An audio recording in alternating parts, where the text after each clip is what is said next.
আপনার আরো একটি ছবি আমি এখন দেখাবো জনগণের সামনে। আপনি কার সাথে বসে সামাজিক প্রোগ্রাম করছেন? ওই আওয়ামী লীগের দোসর পানি সম্পদ মন্ত্রীর সাথে। এই যে দেখেন,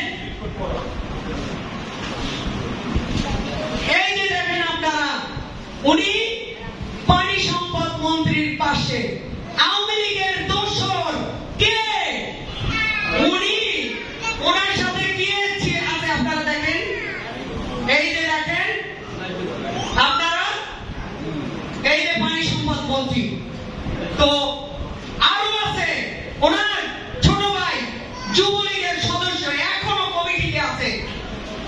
ওনার ছোট ভাই ওনারই বাসায় বসে এই আওয়ামী লীগের দোসর খোকন শ্রেণী আমাদের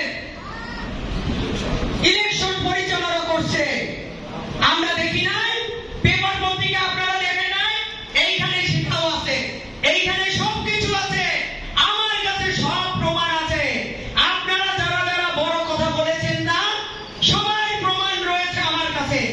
আমি শুধু শুধু কথা বলি না, প্রমাণ ছাড়া কোনো কথা আমি বলি না। সদস্য সচিব জিয়াউদ্দিন শিকদার, আপনার ভাইরাও তো আওয়ামী লীগ করে। আপনার ঘরে কারা, আপনার কোন সন্তান ছাত্রলীগ করে, সবকিছু আছে। আপনার সাথেও তো আওয়ামী লীগের দোসরটা আছে, দেখছি না? যুবলীগ ছাত্রলীগ দিয়ে আপনি বাস স্ট্যান্ড চালান, সেটাও তো জানি। আপনি বাস স্ট্যান্ডে প্রতিটা মালিকের রক্ত চুষে চুষে খাচ্ছেন, আমাদের কাছে প্রমাণ আছে।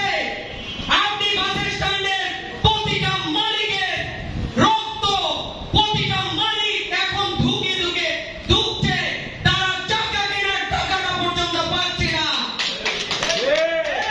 সাবধান হয়ে যান। আপনি কাকে সাবধান করেন? আপনাকে সাবধান করছি। আপনি এবং আপনার আহ্বায়ক দুজনে মিলে ভাগাভাগি করে খাচ্ছেন। এই বরিশালটাকে আপনারা ধ্বংস করছেন। আজকে যদি আমাদের ধানের শীষের জমির কোনো ক্ষতি হয়, সেজন্য আপনারা দায়ী। আরো একজন আছে যার ভাইরা ওই নতুল্লাবাদ বাস স্ট্যান্ড দখল করে আছে। এই 17 বছর আপনার ভাইরা কোথায় ছিল? আপনি বলেন, আপনার ভাইরা কোথায় ছিল? ওই বাস স্ট্যান্ডে যারা এতদিন রক্ত দিয়েছে, মাথার ঘাম পায়ে ফেলেছে, সেই সব লোককে সরিয়ে আপনার ভাই জবরদখল করে নতুল্লাবাদ বাস স্ট্যান্ডে বসে লক্ষ লক্ষ টাকা আয় করছেন অবৈধভাবে। দরবেশ সেজে বসে আছেন। সাবধান, আপনার ভাইরা কে কোথায় কি করে সবই আমাদের জানা আছে। এই বরিশালের মানুষ কি বোকা যে আপনাদেরকে ভোট দেবেন? আপনারা চাঁদাবাজি করবেন, আপনারা দখলবাজি করবেন, আপনারা মামলা বাণিজ্য করবেন, আওয়ামী লীগের সাথে হাত ধরে এই 17 বছর টিকে রয়েছেন। আমরা কি তা জানি না? আমরা বলতে পারি বুকে হাত দিয়ে, একটা দিনও আমরা ঘুমাতে যাইনি। যতদিন না আন্দোলন হয়েছে, ততদিন আন্দোলনের মাঠে ছিলাম। 9 বার জেল কেটেছি, 55টা মামলার আসামি হয়েছি। মোস্ট ওয়ান্টেড আমাকে দেখা মাত্র গুলির অর্ডার ছিল। কোথায় ছিল?